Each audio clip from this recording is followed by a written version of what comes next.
Hallelujah. Thank you, Jesus. We bless you, Lord. Hallelujah. Thank you, Jesus.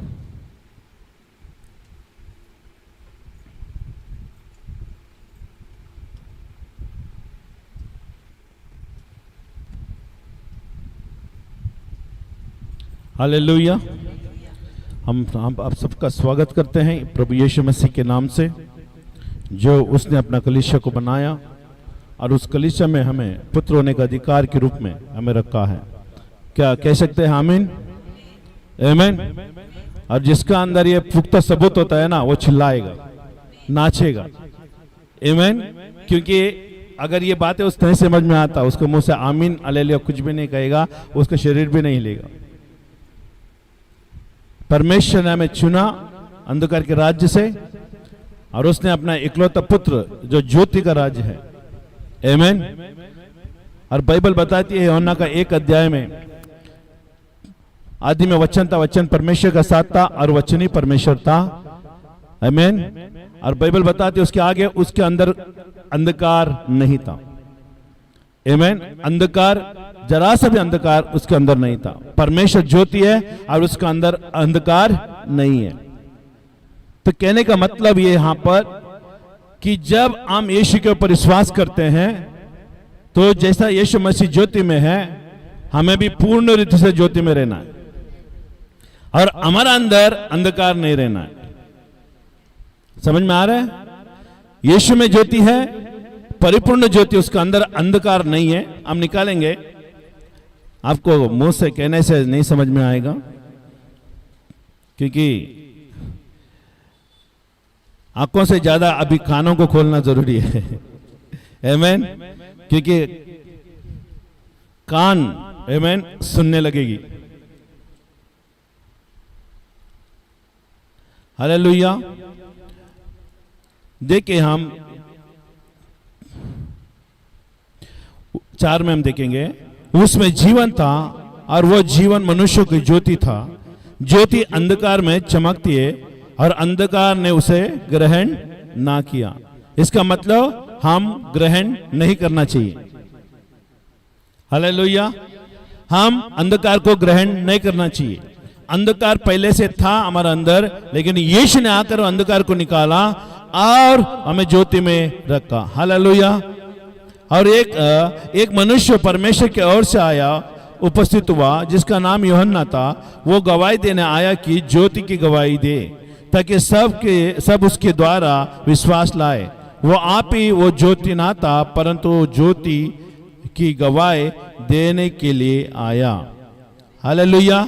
सच्चे ज्योति जो हर एक मनुष्य को प्रकाशित करती है, जगत में आने वाला था, वह जगत में था, वो जगत उसके द्वारा उत्पन्न हुआ और जगत ने उसे नहीं पहचाना।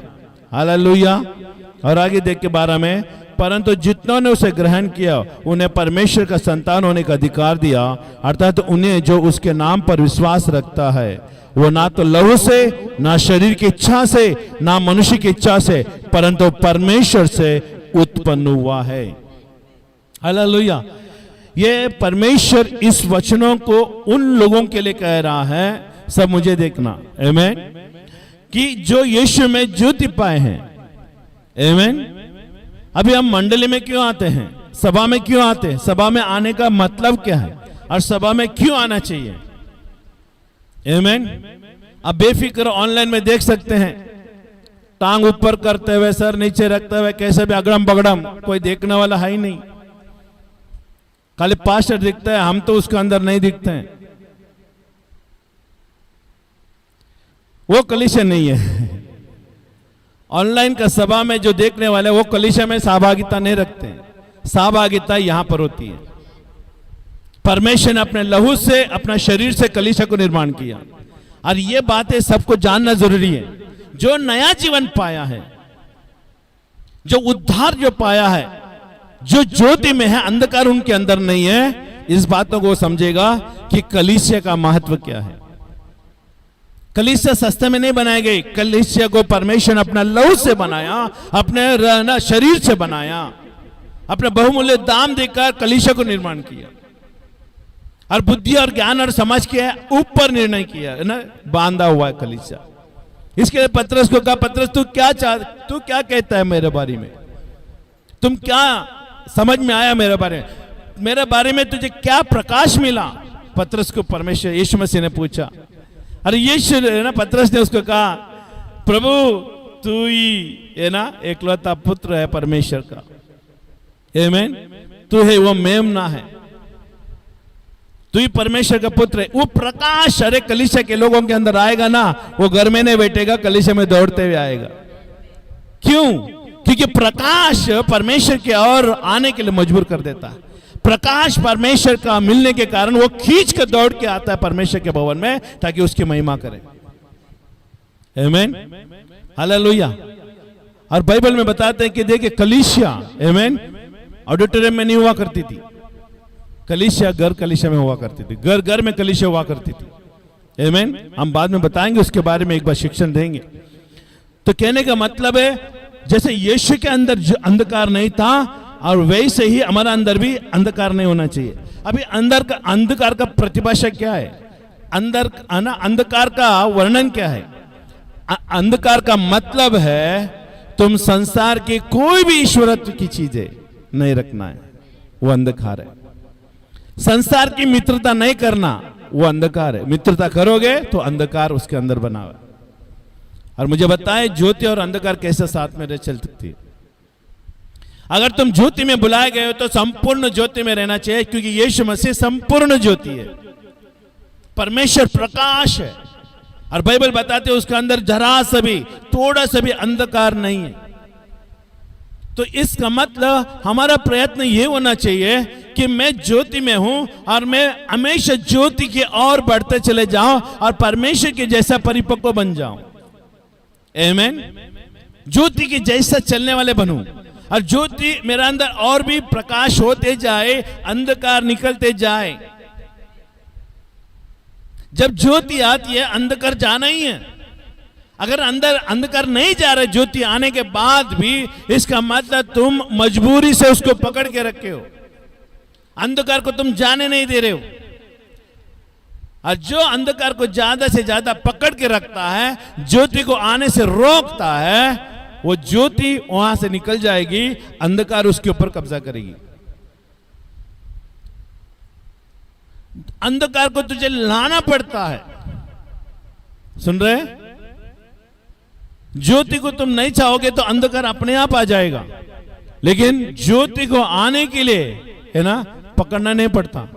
जैसा सूरज सुबह उगता है, आप बोलते हो कलीना में मत आओ, मुंबई में मत आओ, नहीं, ज्योति का इतना सामर्थ्य है, अंधकार को भी फाड़ के निकल जाती है।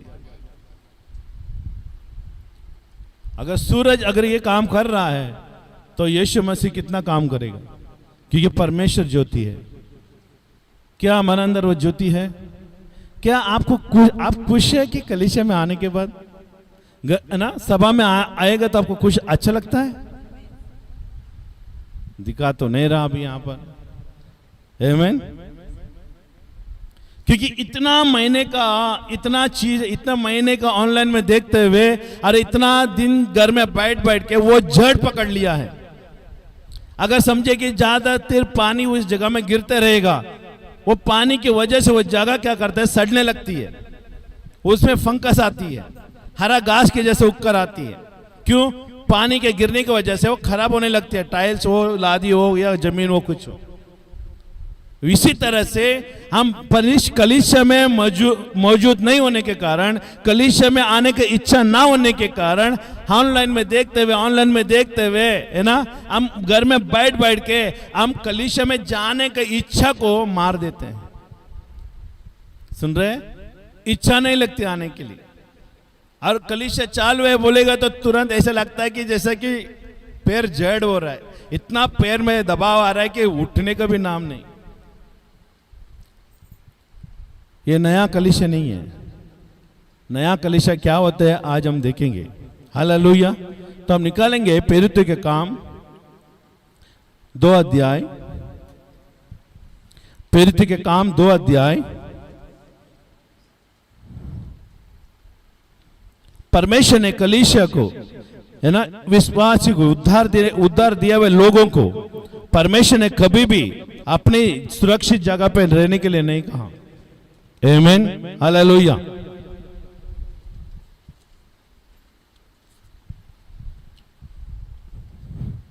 जैसा दो सभा में, है ना, 2 टाइम में हमने कलीसिया के बारे में बुक ऑफ एक्ट्स, ये प्रेरितों के काम आप और हम है। हालेलुया, बोलो मैं प्रेरितों की काम हूं।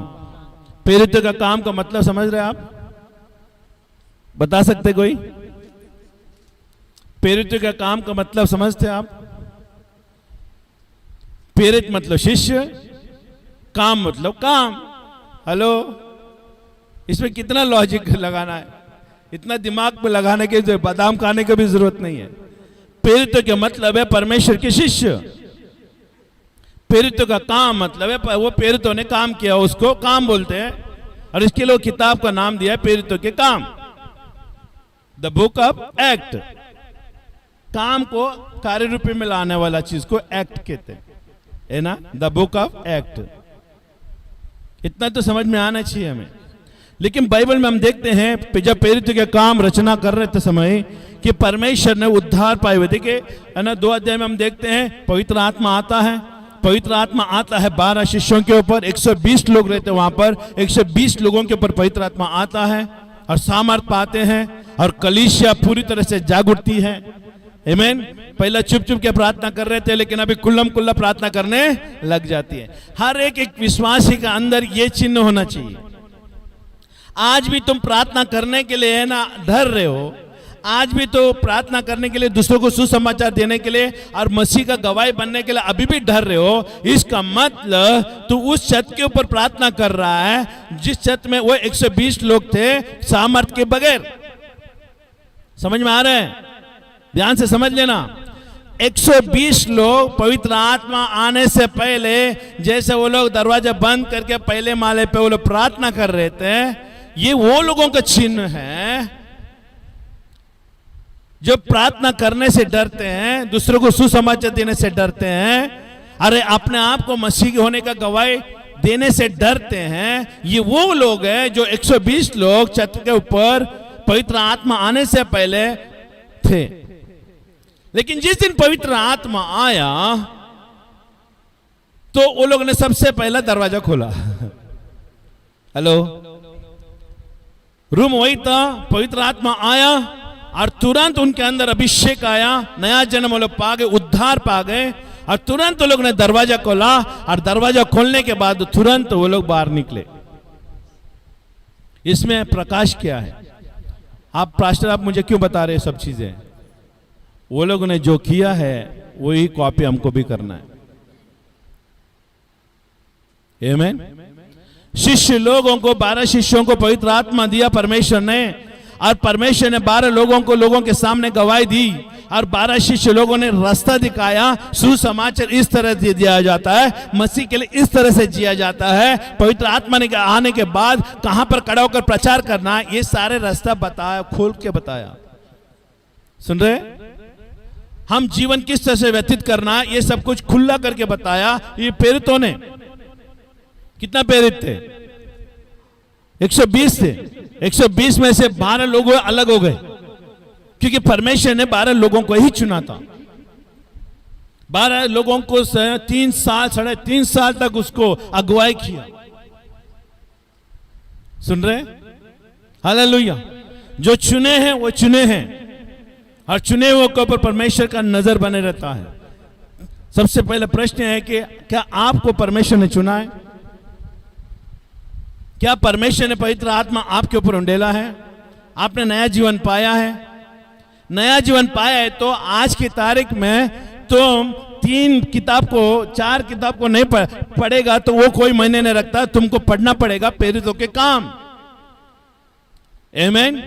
4 किताबें, है ना, मत्ती का सुसमाचार, लूका का सुसमाचार, मरकुस का सुसमाचार, यूहन्ना का सुसमाचार, ये सब चीजें परमेश्वर का किए हुए कार्यों का वर्णन करती है, लेकिन मनुष्य के लिए, जो चुने हुए लोगों के लिए प्रेरितों का काम कार्य करती है।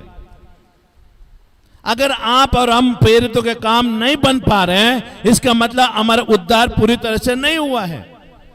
प्रेरितों का काम हमारा मसीहत के साथ जो संबंध है और लोगों के सामने बांटने का काम करती है। 12 शिष्य लोग यीशु के साथ जुड़े हुए थे, यीशु की आज्ञा का पालन कर रहे थे और यीशु का केवल भलाई को वो लोग लोगों के सामने प्रस्तुत कर रहे थे। हेलो, हम बाइबल पढ़ने के लिए इतना कठिन बना लेते हैं, दिमाग में जाता ही नहीं। बाइबल वचन पढ़ते हैं तो यहां से पढ़ते हैं तो यहां से निकल जाता है, बैठता ही नहीं दिमाग में। अरे अपने आप को इतना कठिन बना दिया बाइबल पढ़ने के लिए, आपको समझ में ही नहीं आ रहा। आपको बाइबल को कठिन नहीं बनाना है, सिंपल बनाना है। सुन रहे? अभी उदाहरण के लिए देखिएगा, एक स्त्री अपने सिक्के को खो दिया और उसने क्या किया, वो सिक्का मिलने तक उसको ढूंढते रही। आमीन, हालेलुया। जब मिलने के बाद उसने क्या किया, आनंद मनाई। ये उद्धार पाने वाले लोगों के अंदर ये चिन्ह होता है। पहले तुम उद्धार नहीं पाए थे, लेकिन आज तुम उद्धार पाए हो। आज तुम पहले है ना खो गए थे, लेकिन आज भी तुम पा गए हो। आमीन, हालेलुया। और मसीह यीशु तुमको पाने के बाद वो स्वर्ग में आनंद मना रहा है। तुम्हारा खोने का दुख बना रहा था, लेकिन तुम्हें पाने के बाद वो आनंद मना रहा है। तो हमारा आनंद मसीह का अंदर छुपा होना चाहिए। मसीह के अंदर हमारा आनंद छुपा हुआ है। आमीन। आगे हम देखेंगे कि उसके बाद शिष्य लोगों ने पतरस खड़ा होकर प्रचार किया। 3000 लोग आए। कितने लोग आए? 3000 लोग आए और 3000 लोगों को उसने उद्धार में लाया, पानी का बपतिस्मा दिया। और उसके बाद उसने कहा तू देखिए उसमें बाद में क्या लिखा है, हालेलुया। तो उसने कहा आज जिन्होंने उसका वचन ग्रहण किया कि उन्होंने बपतिस्मा लिया और उसी दिन 3000 पुरुष के लगभग उनमें मिल गए। सुन रहे? बोलो मैं प्रेरितों के काम हूं। खाली बोलने से नहीं होगा, कार्य भी करना पड़ेगा। प्रेरितों के काम, हालेलुया। तो जब बोलोगे तो कार्य अपने आप शुरू हो जाएगा। आमीन, हालेलुया। मैं बोलता हूं मैं प्रेरितों के काम हूं, मैं ना परमेश्वर के ना चुना हुआ भाग हूं। परमेश्वर ने मुझे काम दिया, वो काम मैं कर रहा हूं। तो आगे देखिए क्या हुआ, और वो प्रेरितों की शिक्षा पाने और संगति रखने और रोटी तोड़ने और प्रार्थना करने में लवलीन रहे। उद्धार पाने वाले लोग संगति में आते हैं और एकजुट होकर रहते हैं और अपने सगे भाई से भी कलीसिया में जुड़ जाते हैं। अपने सगे खून के रिश्ते से भी ज्यादा मसीह का खून का रिश्ते को मायने रखते हैं, इज्जत करते हैं, आदर मान करते हैं। ये वो लोग हैं जो लोगों ने उद्धार पाया। 3000 लोग उद्धार पाए। वो लोगों ने क्या किया, वो प्रेरितों से शिक्षा पाने आधीनता में आ गए वो लोग। आज हमारे अंदर एक प्रश्न होना चाहिए, कितना तुम कलीसिया के अधीन हो, कितना तुम पास्टर का अधीन हो। भले तो कोई भी क्यों ना हो, लेकिन परमेश्वर ने अगर किसी कलीसिया में तुझे रखा है, उसका अधीन होना ही पड़ेगा। तुम कलीसिया के ऊपर जा नहीं सकते, कलीसिया के नीचे रहना पड़ेगा, अगुआ का नीचे रहना पड़ेगा। वो लोगों ने 3000 लोग आए, उसमें से अमीर भी हो सकता है, अरबों रुपए वाला भी हो सकता है, सबसे बड़े धन दौलत वाला भी हो सकता है। सुन रहे हैं? लेकिन फिर भी वो लोग प्रेरितों से शिक्षा पाने के लिए आते रहे। क्यों? उद्धार जो है ना, आमीन, अपने आप को बड़ा नहीं बनाता, अपने आप को नम्र बनाता है। उद्धार का चिन्ह यह है कि मैं घटूं प्रभु बढ़े। आमीन। और देखिए क्या हुआ, वो प्रेरित शिक्षा पाने और संगति रखने और रोटी तोड़ने और प्रार्थना करने में लवलीन रहे। ये सब चीजें एक व्यक्ति उद्धार पाते उसके अंदर होना चाहिए। क्या प्रार्थना कर रहे हो? क्या आपको प्रार्थना करना आता है? आमीन। संगति रखना आता है? संगति रखने के लिए सीखना पड़ेगा तुझे। आप बोले कि नहीं, आप बराबर नहीं बोल रहे हो, मैं जमता नहीं तो जमाना पड़ेगा। हेलो, दूध को ला के गर्म करके रख दिया और बोलेगा अभी जमेगा, नहीं जमेगा, वो उसको जमाना पड़ेगा। तुमको एडजस्ट करना पड़ेगा कलीसिया में। भले तुम्हारा स्वभाव कैसे भी क्यों ना हो, लेकिन कलीसिया के स्वभाव में एडजस्ट करना पड़ेगा। हेलो, क्यों? वो लोग संगति में क्या है, संगति में आपका हर एक सुविधा नहीं मिलेगी। सुन रहे? संगति में हर बात में आपको वाह नहीं होगी, आपकी सलाह नहीं ली जाएगी। सुन रहे? यहां पर परमेश्वर की सलाह ली जाएगी, पवित्र आत्मा का सलाह ली जाएगी और उसके प्रमाण से परमेश्वर का वचन बांटा जाएगा। संगति में आपको चाटपाट करना पड़ेगा। अगर कहीं भी आप अगर टेढ़े हैं तो आपको सीधा होना पड़ेगा। सुन रहे? तो देखिए, संगति रखने और रोटी तोड़ने में, रोटी तोड़ने का मतलब क्या है? मैं मसीह के साथ जिलाया गया हूं, मैं यीशु के शरीर में जुड़ा हूं। अरे कलीसिया में आने के लिए, रोटी तोड़ने के लिए आपको मालूम है परमेश्वर का डर होना चाहिए, क्योंकि उसका शरीर हमारे अंदर है। और प्रार्थना करने में लवलीन रहे, प्रार्थना करना चाहिए हमें। आप किसी से प्रार्थना करा के नहीं लेना चाहिए, प्रार्थना कर रहे हैं ना तो प्रार्थना को सीखना चाहिए। आमीन। ये प्रेरित लोग क्या कर रहे थे? उनको ये सब चीजें दिखाकर सिखाते थे। प्रार्थना इस तरह से की जाती है, संगति इस तरह से की जाती है, रोटी तोड़ना इस तरह से होता है। हेलो, ये सब कुछ वो लोग सिखाते थे, क्योंकि वो लोग हमेशा उनके साथ नहीं रहने वाले थे।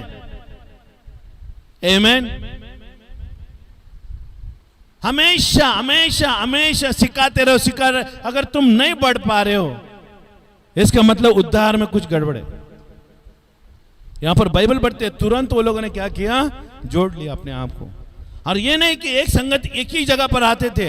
यहां पर यहां नहीं लिखा कि एक ही जगह पे सब लोग आके प्रार्थना कर रहे थे, नहीं, वहां पर अपने अपने हिसाब के हिसाब से, एरिया के हिसाब से वो घर कलीसिया को चालू किया।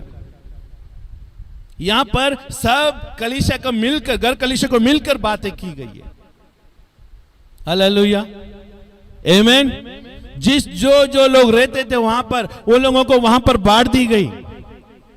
अगर उदाहरण के लिए कहा जाए तो हम वकोला में रहते, तो वकोला में जितने भी लोग रहते वकोला में मिलेंगे, कलीना में जितने भी लोग रहते कलीना में मिलेंगे। इस तरह से वो लोग बांट कर वो संगति रखने, रोटी तोड़ने, प्रार्थना करने में लवलीन रहे। हेलो, क्योंकि सबसे अच्छी बात उनका अंदर यह था, वो प्रेरितों से शिक्षा पाने के लिए अपना मन बना लिया था। आज किसी को भी शिक्षण की प्यास नहीं है, भूख नहीं है। सब बाइबल पढ़ के तजुर्बा पाना चाहते हैं, कभी भी नहीं होगा। बाइबल पढ़ के तजुर्बा आपको नहीं मिलेगी। आपको परमेश्वर की आत्मा सिखाना पड़ेगा, किसी आधीनता में आना पड़ेगा, तब आपको सब बातें सिखाई जाएगी। हालेलुया। तो देखिए, आज हमारा मेन टॉपिक यही है कि अभी यहां तक हमने आ गया और आगे हम देखेंगे विश्वासियों के संगति में क्या होना चाहिए। आमीन। विश्वासी के संगति में क्या होना चाहिए? उसी में 2:43, और सब लोगों पर भय छा गया। अभी यहां पर अचानक देखिए, सब लोगों पर भय छा गया। कलीसिया में परमेश्वर का कार्य करने के ऊपर आपको भय होना चाहिए। अगर किसी को भी यीशु मसीह उद्धार दे रहा है, किसी को भी बीमारी से ठीक कर रहा है, तो आपके अंदर भय आना चाहिए। क्यों भय आना चाहिए मालूम है? क्योंकि ये कोई शारीरिक ताकतें नहीं ठीक कर रही है, ये अलौकिक ताकतें ठीक कर रही है। सुन रहे हैं? ये अद्भुत परमेश्वर का हाथ है, वहां पर जाके कार्य कर रही है। इसके लिए हमें डरना चाहिए। हालेलुया। भय छा गए और बहुत से अद्भुत काम और चिन्ह। ये प्रेरितों के लिए नहीं कह रहा है, ये हमारा अंदर भी होना चाहिए। हेलो, सुन रहे? यहां पर मुझे ध्यान से देखना। ये जो कार्य विश्वासियों की संगति, क्या आप विश्वासी हैं? ये विश्वासी बोलो, ये मुझे कह रहा है, बोलो मुझे कह रहे हैं, क्योंकि ये बातें विश्वासियों की संगति में होने वाली चीजें। हेलो, विश्वासी का सामूहिक में ये चीजें होने वाली है, ना कि प्रेरितों के खाली प्रेरितों ही करेगा ये काम। खाली प्रेरितों के काम में नहीं है, ये प्रेरित लोग ही नहीं करने वाले, ये हम भी करने वाले। आपको भी करना पड़ेगा। ये क्या करना पड़ेगा? और सब लोगों पर क्या छा गया? भय छा गया। सबसे पहले बात, आपके अंदर परमेश्वर के प्रति भय होना चाहिए। क्या होना चाहिए? भय। उठते बैठते परमेश्वर का भय होना चाहिए। और बहुत से अद्भुत काम, क्या होना चाहिए? अद्भुत। आपके अंदर से कुछ अद्भुत होते रहना चाहिए। आप यीशु मसीह के ऊपर विश्वास करने के द्वारा खाली आप बाइबल पढ़ के टेक के बैठ के अपना जिंदगी नहीं जी सकते। आपके अंदर कुछ दिखाना भी चाहिए। रोज कुछ तो दिखना चाहिए आपके अंदर। और क्या चीज है वो? बोलो अद्भुत, अद्भुत और चिन्ह, ये सब की है परमेश्वर के राज्य। देखिए ये चाबी है, एक विश्वासी के अंदर होना चाहिए। ये एक वरदान है, एक व्यक्ति के अंदर होना चाहिए, आपके अंदर होना चाहिए, हमारे अंदर होना चाहिए, जितने भी लोग सुन रहे देख रहे उनके अंदर होना चाहिए। खाली यीशु का माला जपने से, खाली बाइबल पढ़ने से चिन्ह नहीं दिखाई देगा, इस चिन्ह के प्रति कार्य भी करना पड़ेगा। देखिए सबसे पहले क्या हुआ, अद्भुत और चिन्ह, आमीन। और क्या प्रेरितों के द्वारा प्रकट होते थे। तो क्या आप प्रेरित नहीं है, आप शिष्य नहीं है, आप विश्वासी नहीं है? ये विश्वासी लोग हैं, आप जैसा मेरे जैसे विश्वासी लोग हैं। कल इतना है कि यीशु के साथ तो लोग 3.5 साल चले और यीशु का किए हुए अद्भुत कार्यों को देखा, लेकिन उससे भी उनको कुछ बन नहीं पड़ा। सुन रहे? आप बड़े बड़े पास्टर के साथ चलो, बोलो मैं बेनी इन के साथ में चल रहा हूं, मैं पॉल दिनाकरण के साथ चल रहा हूं, कुछ नहीं बनने पड़े आपको। यीशु के साथ वो लोग चल रहे थे, लेकिन ताकत नहीं था। लेकिन ताकत कब आया? जब प्रेरित का है ना काम 2 अध्याय में आया, जब वो लोग यीशु के वो है ना बातों को पर विश्वास किया और विश्वास करते बैठे थे, पवित्र आत्मा आया। और पवित्र आत्मा आया, उसके बाद वो लोग क्या हुआ, सामर्थ पाया। देखिए यीशु के साथ वो लोग खाया पिया उठा, सामर्थ नहीं उनके अंदर। लेकिन जब यीशु मसीह गया, पवित्र आत्मा भेजा, वो उनके अंदर सामर्थ आ गया। और वही सामर्थ आज हम भी पाए पवित्र आत्मा के द्वारा। कहने का मतलब मेरा ये कि उनका अंदर हमारा अंदर कोई है ना कमी ज्यादा नहीं है, सब हम सब एक ही समान उद्धार पाए, एक ही समान पवित्र आत्मा पाए, एक ही सामर्थ ना अभिषेक पाए। हम पाए हुए लोग हैं, उन लोगों को जैसा मिला वैसे हमको भी मिला है। तो उनमें और हम में कोई फर्क नहीं है, हम भी वही काम कर रहे हैं और वो लोग भी वही काम कर रहे थे, लेकिन हमसे ये चीजें नहीं हो रही है। क्यों? क्योंकि इसके लिए मैंने पहले कहा, परमेश्वर में ज्योति है और वो ज्योति अंधकार में क्या करती है, चमकती है। अंधकार उसे ग्रहण नहीं किया। आपके अंदर अंधकार नहीं होना चाहिए। आपकी जुबान को लगाम देना चाहिए। अंधकार आने का रास्ता आपकी जुबान है। हेलो, आपकी जुबान अंधकार को लाने का काम करती है। अगर जुबान का इस्तेमाल अच्छी तरह से करोगे, अंधकार नहीं आएगा। सुन रहे? हालेलुया। हर चीजें हमारे जुबान से चलती है। और देखिए अद्भुत काम और चिन्ह प्रेरितों के द्वारा प्रकट होते थे। सबसे पहले क्या हुआ, भय, अद्भुत, चिन्ह और प्रकट का मतलब कार्य होते थे। आप प्रार्थना करोगे, प्रकट होना चाहिए। हेलो, आप काम कर प्रार्थना कर रहे, प्रकट होना चाहिए। क्या प्रकट होना चाहिए? कार्य प्रकट कर। आमीन। तुम प्रार्थना कर। इसके लिए जब एलिया ने प्रार्थना किया, स्वर्ग से आग आया और वो वेदी को जलाया, और बाल देवताओं के भी पूजा करने वाले लोगों ने भी प्रार्थना किया और उनकी प्रार्थना नहीं सुनी गई। सुनो ध्यान से, मुझे मेरे ऊपर देखो, है ना, जब मैं बोल रहा हूं तो मेरे तरफ भी देखो। जब बाल देवता के लोगों ने पूछा, है ना, प्रार्थना किया और उनके देवता को पूछने लगे, ए तू कहां है, आता क्यों नहीं है? इतना सब कुछ किया और अपने आप को हानि किया, फिर भी नहीं आया। फर्क क्या है? प्रकट। और उनके देवता ने प्रकट नहीं हुआ, लेकिन ये ना एलिया ने प्रार्थना किया और एलिया का देव ने उसको प्रकट किया। आमीन। एलिया का परमेश्वर कौन था वो भी नहीं मालूम। अच्छी बात है, इतना होना चाहिए हमारे अंदर। एलिया कौन है वो भी नहीं मालूम। एलिया कौन था? एलिया का परमेश्वर यहोवा था। यहोवा सारे सृष्टि का निर्माण करने वाला। अब परमेश्वर यहोवा कहना बोलता ना, एलिया के संग चलता था। और जब एलिया ने प्रार्थना किया और क्या प्रकट हुआ? बाल देवताओं का पूजा करने वाले लोगों, पुजारी ने प्रार्थना किया, क्या प्रकट नहीं हुआ? तो प्रकट यहां पर लिखा है, प्रकट होना चाहिए। आपकी प्रार्थना में सामर्थ प्रकट होना चाहिए। आपका जीवन में परमेश्वर की उपस्थिति प्रकट होनी चाहिए। मैं कुछ कह रहा हूं आज आपको, आपके अंदर परमेश्वर का कुछ भी प्रकट नहीं है, इसका मतलब आप उद्धार को चेक करो। उद्धार अगर कोई भी धूल बैठ गया है तो उद्धार के ऊपर ब्रश लगाओ, साफ सफाई करो उद्धार को। अगर कोई भी पवित्र आत्मा खो गया है तो उससे क्षमा मांगो, फिर से बुलाओ, क्योंकि पवित्र आत्मा का बगैर उद्धार नहीं मिलेगा। उद्धार पाए हुए व्यक्ति का अंदर से भी पवित्र आत्मा जाता है और वो उद्धार से वंचित हो जाता है।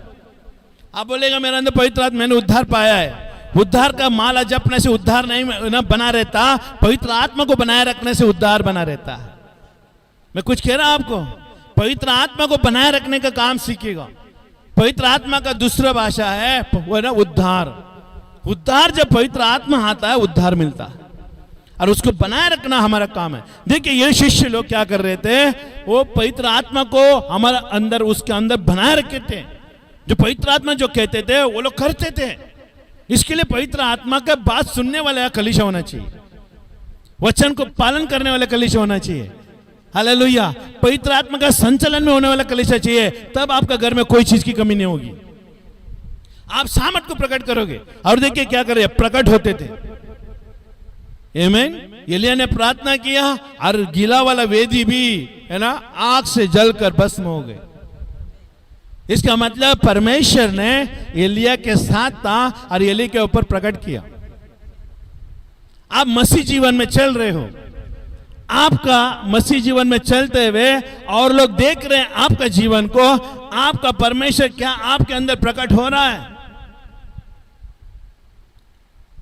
और ऐसे नजर से नहीं देख रहे जो छोटे छोटे नजर से, वो लोग आंखें फाड़ के मसीह लोगों को देख रहे हैं, दुश्मन है ना, कि इनका परमेश्वर कब प्रकट हो रहा है, इनको हम देखते हैं। और हमारा कर्तव्य है कि परमेश्वर का सामर्थ को हमारा अंदर प्रकट होना ही चाहिए और इस तरह से हमें परमेश्वर के साथ जीना चाहिए और इस तरह से परमेश्वर के साथ हमें चलना ही चाहिए। क्योंकि दुश्मन हमारे इर्द गिर्द में देख रहा है कि तुम यीशु के ऊपर कैसे विश्वास किया और यीशु को मानने के बाद तुम्हें क्या मिल रहा है। और यीशु का नाम को नीचे रखने के लिए आपको नहीं बुलाया गया, यीशु का नाम को ऊपर उठाने के लिए आपको बुलाया गया। और जो परमेश्वर के वचन के साथ चलता है वो परमेश्वर को अपने जीवन में ऊंचा उठाएगा। और देखिए क्या लिखा, क्या हुआ, प्रेरितों के द्वारा चिन्ह प्रकट होते थे और सब विश्वास करने वाले इकट्ठे रहते थे। परमेश्वर का सामर्थ्य चाहिए और यहां पर लिखा है विश्वास करने वाले इकट्ठे रहते थे। यूनिटी, इंटेग्रिटी, मालूम है यूनिटी का मतलब एकता, इंटेग्रिटी मतलब ईमानदार, सच्चाई। इकट्ठा रहने वाले के अंदर ईमानदार और सच्चाई दोनों प्रकट होना चाहिए। ईमानदार और सच्चाई अलग है। आप बोले कि मेरा अंदर ईमानदार है लेकिन सच्चाई नहीं है, इसका मतलब नहीं होगा। इकट्ठा होने में ये चीजें काम आती है, ईमानदार और सच्चाई। और ये दो चीजों को लेकर आओगे ना तो बाइबल कहती है इकट्ठा का बात पूरा होता है। अभी हम आपको नहीं कह सकते कि आप इकट्ठे हैं, क्योंकि आप कभी सभा होते तभी आते, बाकी का नहीं। नहीं, ये लोग हमेशा इकट्ठा रहते थे। कोई भी विश्वासी को सताए जाते थे, तुरंत वो लोग वहां पर भागते थे सपोर्ट के लिए। सुन रहे हैं? हेलो। अगर कोई सुसमाचार देने जा रहे, वहां पर कुछ हो गया, अगर खबर मिला तो तुरंत सारे विश्वासी लोग वहां पर जाके इकट्ठा होते थे बचाने के लिए। इस तरह से एकता मसीह के जीवन में हुआ करती थी वहां पर। आज कौन कहां है किसको मालूम। कलीसिया में है लेकिन कलीसिया से दूर है। मेंबरशिप क्या होता है मालूम है? आप अगर आप कलीसिया में मेंबर है तो मेंबरशिप के नाते आपको कलीसिया का हर चीजों के ऊपर ध्यान रखना जरूरी है, देखभाल करना जरूरी है। और कलीसिया में क्या कमी है उसको जानना जरूरी है। उसको कहते हैं इकट्ठा। ईमानदार होना जरूरी है, सच्चाई में चलने वाला होना चाहिए कलीसिया में, तब आपके घर में परमेश्वर प्रकट होगा। अगर कलीसिया की बुराई कर रहे हो तो तुम इकट्ठा में नहीं हो, तुम अलग हो। कलीसिया को अगर बदनाम कर रहे हो तो इसका मतलब तुम परमेश्वर का राज्य से दूर हो। ये लोग इकट्ठे थे और उनके सब वस्तु सांझे में थे। बोलो वस्तु। हालेलुया। ये जब हम वस्तु बोलते हैं ना, तब हमको थोड़ा दूर जाना पड़ता है कलीसिया से। क्यों? कुछ चीजें देने का बात आती है तो बाइबल कहते थे वो सब वस्तु है ना अपने नहीं थे, वो अपने अपने संपत्ति और है ना संपत्ति सामान बेच बेच कर जो जिसकी आवश्यकता होती थी बांट दिया करते थे। कलीसिया में तुम रहने से कुछ नहीं फर्क पड़ने का।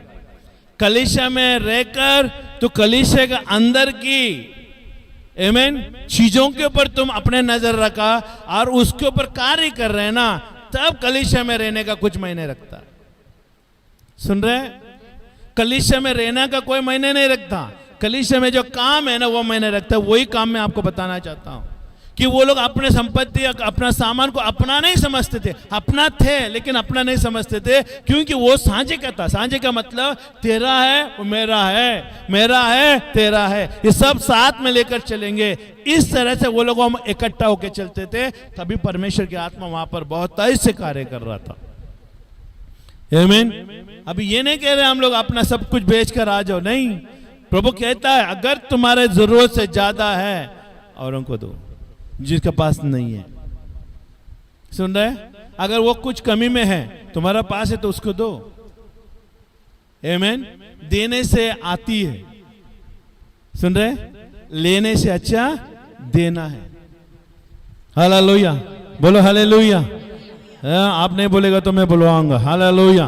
आमीन। वो बेच बेच को उसका आवश्यकता होती थी वो बांट दिया करते थे, और वो प्रतिदिन हालेलुया एक मनोकर मंदिर में इकट्ठा होते थे प्रतिदिन। बाइबल बताती है। ये कौन थे जो प्रतिदिन इकट्ठा होते थे? वो है उद्धार पाए हुए लोग। हमारा कलीसिया में यही प्रयत्न है, हर एक एरिया में अलग अलग जगह पर है ना इकट्ठा होने का हम प्रयत्न करें।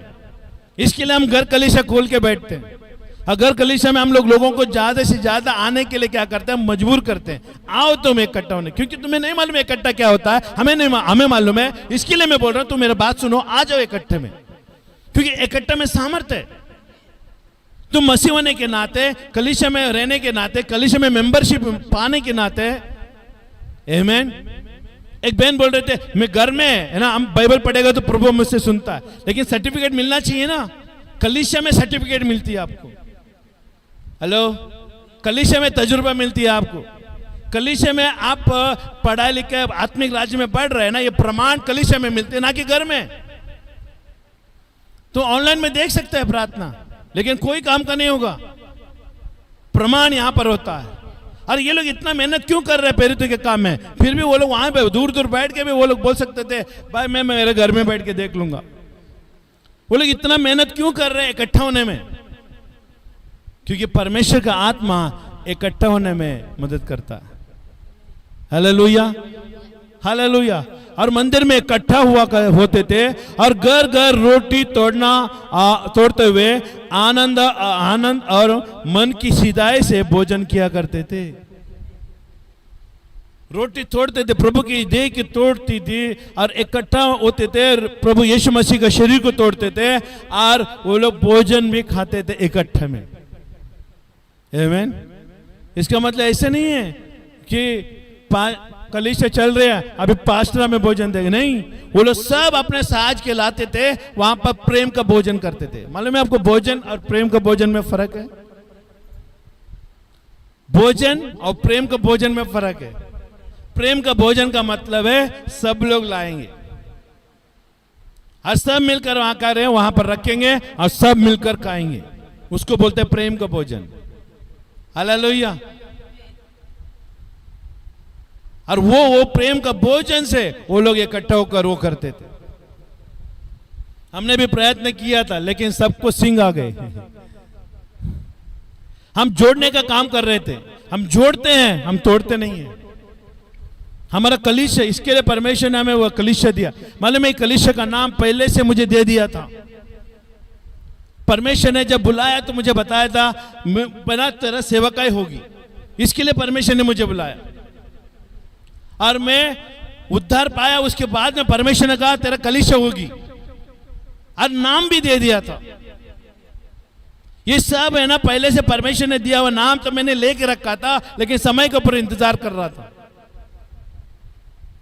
और समय के ऊपर इंतजार कर रहा था और समय आया और उसको मैंने निर्माण किया, स्थापित किया। मेरे वाइफ ने कहा कभी भी मैं नहीं आएगा, मैं न्यू लाइफ छोड़ के नहीं आएगा। मैंने बोला तुम आना नहीं आना उसके ऊपर नहीं है, लेकिन जो परमेश्वर ने मुझे दर्शन दिया उसके ऊपर है। आमीन।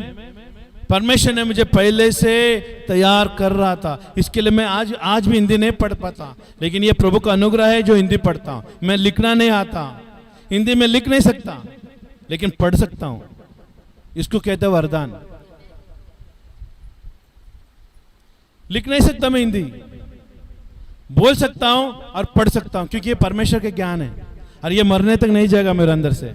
जब परमेश्वर से दिया हुआ विद्या बोलते हैं ना, शिष्य है ना, वो कभी नहीं जाएगा। परमेश्वर ने मुझे हिंदी पढ़ने के लिए क्यों किया?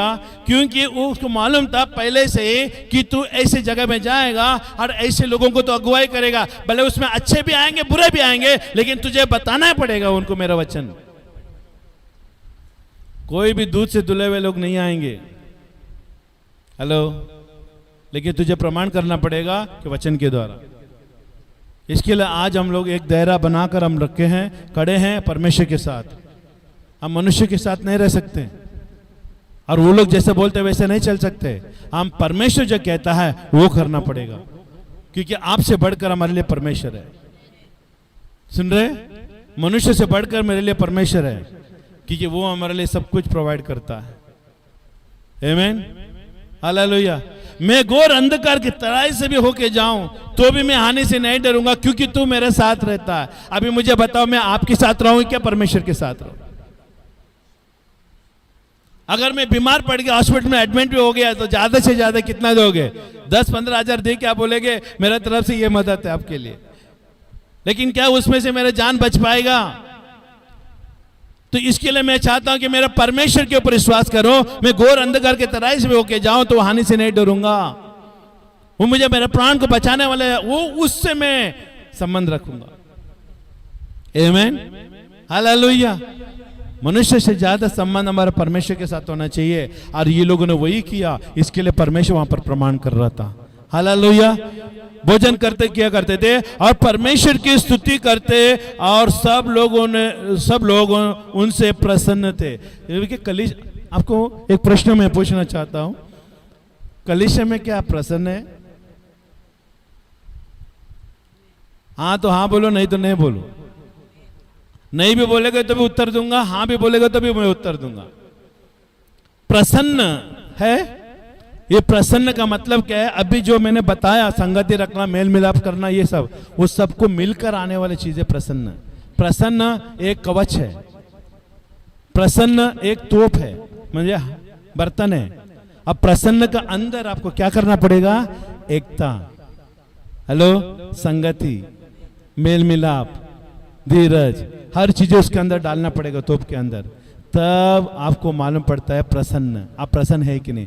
आप इधर आके बैठ के बोलेगा मैं प्रसन्न, मुझे तो नहीं प्रसन्न लग रहा। प्रसन्न इसके लिए नहीं लग रहा क्योंकि कलीसिया में तू जुड़ा नहीं है, कलीसिया में तू सुधि नहीं ले रहा, एकता में नहीं है।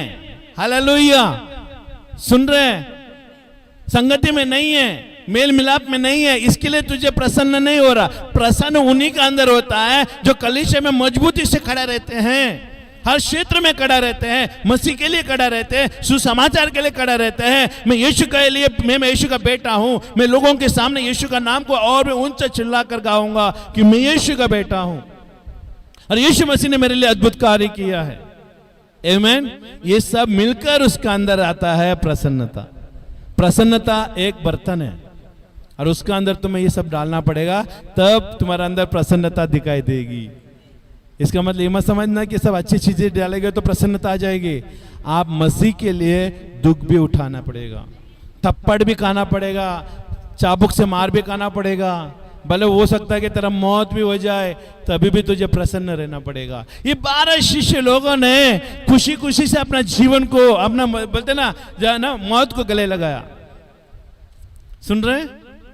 जब मरते समय वो लोगों ने कहा हम मर रहे हैं, हम योग्य है मरने के लिए, ठीक है, हम जान गए कि यीशु मसीह के लिए मैं मर रहा हूं। आप ऐसे भी मर सकते हैं, ऐसे भी मरने के कुछ मतलब नहीं रहेगा। और मरना हो तो किसी और के लिए मरे, किसी के वजूद के लिए मरे, किसी के पहचान के लिए मरे। और शिष्य लोगों ने क्या किया? यीशु के पहचान के लिए वो मर गए। यीशु का जीवन के लिए अपना जीवन दे दिया। यीशु ने जो जीवन दिया था उसको वापस शरीर के द्वारा उसको वापस लौटाया। और जीना है तो मसीह के लिए जिए। और जो व्यक्ति मसीह के लिए जीता है ना, उसके अंदर कभी भी घमंड नहीं आएगा, कभी भी बुराई नहीं आएगी उसके अंदर, कभी भी ईर्ष्या निंदा नहीं आएगी, कभी भी चुगली नहीं आएगी, क्योंकि वो अपने लिए नहीं जी रहा है, मसीह के लिए जी रहा है। ये जीवन मेरा प्रभु का अमानत है। हालेलुया, आमीन। ये चीजें उनके अंदर हुआ करती थी। हालेलुया। प्रतिदिन उनमें देखिए प्रसन्न थे।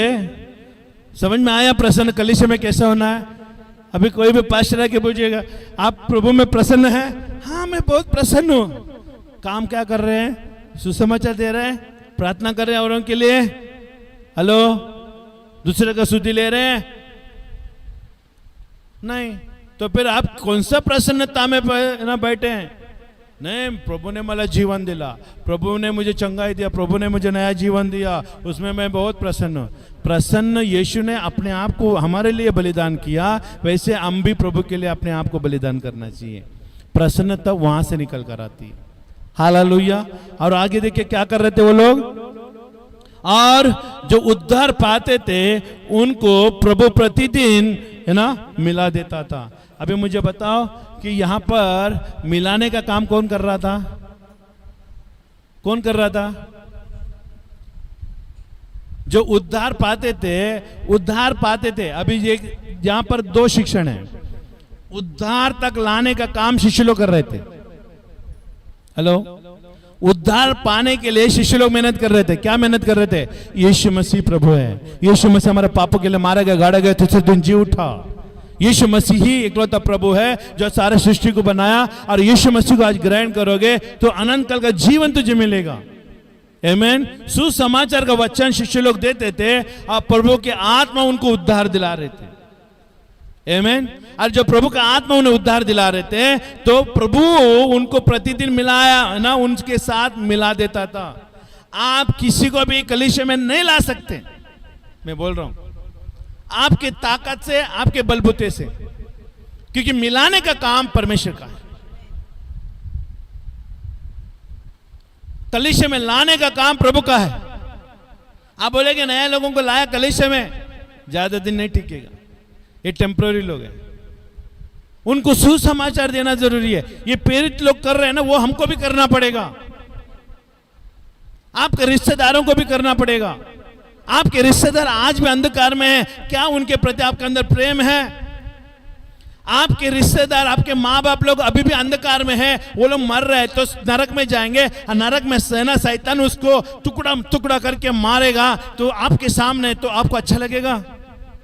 नरक में आग में उसको जलाएगा, तो क्या आपका माँ बाप को देखते हुए आपको अच्छा लगेगा? आप उद्धार का टोप डालकर, उद्धार का ना अनुभव पाकर, मैं उद्धार पाया करके आप प्रभु में मस्ती में मत बैठो और उनके लिए प्रार्थना करो।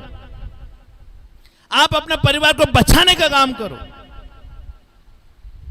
आप उनके लिए प्रार्थना करोगे तो परमेश्वर के आत्मा वो दूसरों को भेजेगा सुसमाचार के द्वारा, और उनको सुसमाचार मिलेगा अन्य लोगों के द्वारा। वो लोग यीशु को स्वीकार करेंगे, यीशु को स्वीकार करने के बाद वो लोग उद्धार पाएंगे, और उद्धार पाने के बाद भले हमारे कलीसिया में नहीं लेकिन कहीं और कलीसिया में जाएंगे और वो परमेश्वर की महिमा में भागीदारी होंगे। आप ये कभी भी मत समझना कि आपके रिश्तेदार के आगे सभी संबंधी लोग हमारे ही कलीसिया में आना चाहिए, मत बनाइए इस चीजें। आपके साथ वो लोग कलीसिया में आएंगे, ज्यादा दिन नहीं टिकेंगे, क्योंकि आप शरीर में उनका रिश्तेदार हैं। आप इस तरह से प्रार्थना करें, प्रभु जहां भी वो लोग रह रहे हैं वहां पर एक कलीसिया में उसको भेज दो। इसको बोलते हैं स्वार्थहीन प्रार्थना। भले कहीं भी रहे प्रभु, लेकिन वो लोग उद्धार पाए हुए लोग और कलीसिया में रहना चाहिए। आमीन, हालेलुया। मैंने उद्धार पाया, मेरा गवाही देता हूं, मैं उद्धार पाया, मेरे बहन उद्धार नहीं पाई थी। जब मुझे मालूम पड़ा बाइबल में कि यीशु मसीह प्रभु है, हम भी कैथोलिक बैकग्राउंड से आते हैं, लेकिन मेरी जब भी मैं गांव में जाता था, सब यहां पर देखो, कोई भी बाइबल नहीं पढ़ेगा यहां पर जब प्रचार कर रहे तो। मैं बहन को जब भी मैं गांव में जाता था, मेरे बहन को मैं हमेशा वचन से बातें कर रहा था, वचन से बातें कर रहे थे। देखो वचन बाइबल ही पढ़ना है, बाइबल के सिवा कुछ नहीं है ना। मैं वचन मैं प्रार्थना करके आता था, लेकिन थोड़े साल के बाद मालूम पड़ा कि वो विश्वासी हो गई है और वो कलीसिया में जाने लग गई है। हालेलुया।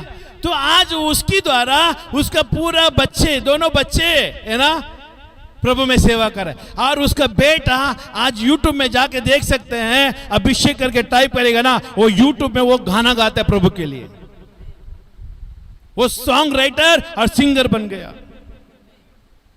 एक प्रार्थना के द्वारा हमारा परिवार का बचा सकता है, लेकिन हमारा अविश्वास है ना, वो लोग ऐकनार नहीं थे लोग हमची।